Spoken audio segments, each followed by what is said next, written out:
یقین مانیے آپ حضرات، یہ نوجوان غور کریں کہ حضور کی محفل سجائی جائے اور آدمی اپنی مرضی سے سجا لیتا ہے؟ نہیں، جب تک مدینے والا نہیں چاہتا کوئی ان کی محفل نہیں سجاتا۔ حقیقت۔ اور آپ یہ بھی یقین رکھ کے یہاں بیٹھے کہ آپ نے ان کی محفل سجائی ہے۔ بھئی بچوں کو تھوڑا سا خاموش کر دو یار۔ آپ نے ان کی محفل سجائی ہے کہ جنہیں 1400 سال سے زیادہ زمانہ دنیا میں آئے ہوئے ہو گیا، لیکن ان کی یاد منانے والے، ان کی آمد کے چرچے کرنے والے آج بھی مہیش پور میں زندہ ہیں۔ سبحان اللہ۔ میرا ایمان کہتا ہے یہ آنے والے جب آئے ہیں، یہ اٹھ کے بعد میں گھروں کو جائیں گے، جنت کے حقدار پہلے بنائے جائیں گے۔ سبحان اللہ، سبحان اللہ۔ امام اہل سنت نے ارشاد فرمایا، حشر تک ڈالیں گے ہم پیدائش مولا کی دھوم، مثل فارس نجد کے قلعے گراتے جائیں گے، خاک ہو جائیں عدو جل کر مگر ہم تو رضا، دم میں جب تک دم ہے ذکر ان کا سناتے جائیں گے۔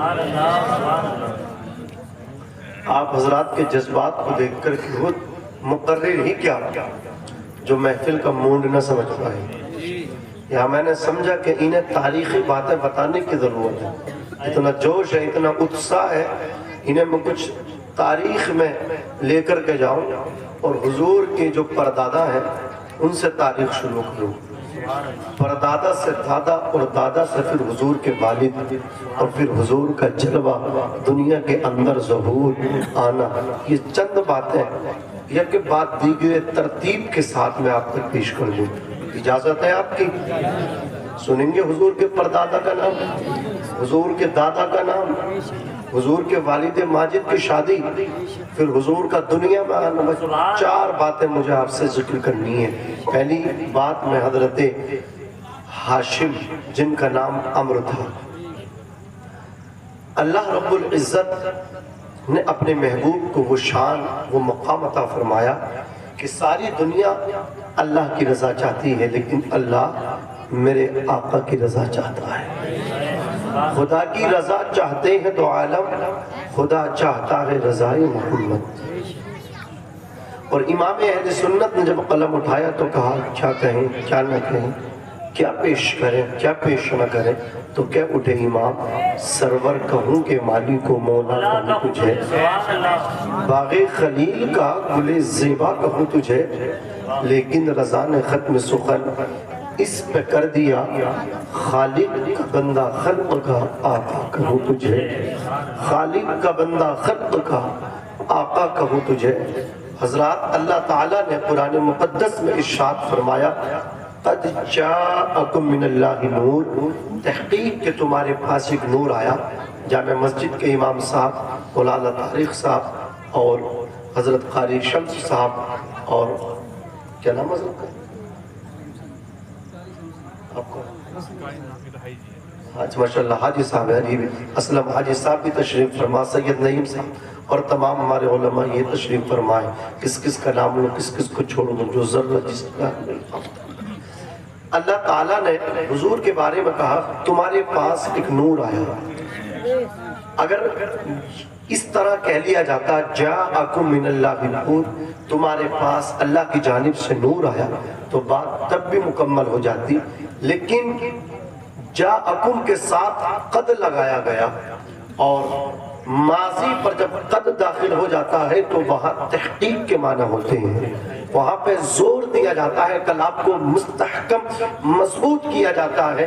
اگر یہ کہا جاتا جاءکم من اللہ نور، تحقیق کہ تمہارے پاس نور آیا، بات اب بھی مکمل ہو جاتی، لیکن اللہ نے فرمایا قد جاءکم من اللہ نور، لفظ قد کو جاءکم پہ داخل کر کے رب نے بتا دیا جب محبوب کا ذکر ہوگا اللہ اکبر کبیرہ تو پھر ذکر تحقیق کے ساتھ ہوگا۔ محبوب کی جب بات ہوگی تو وہ اس طرح بات ہوگی جیسے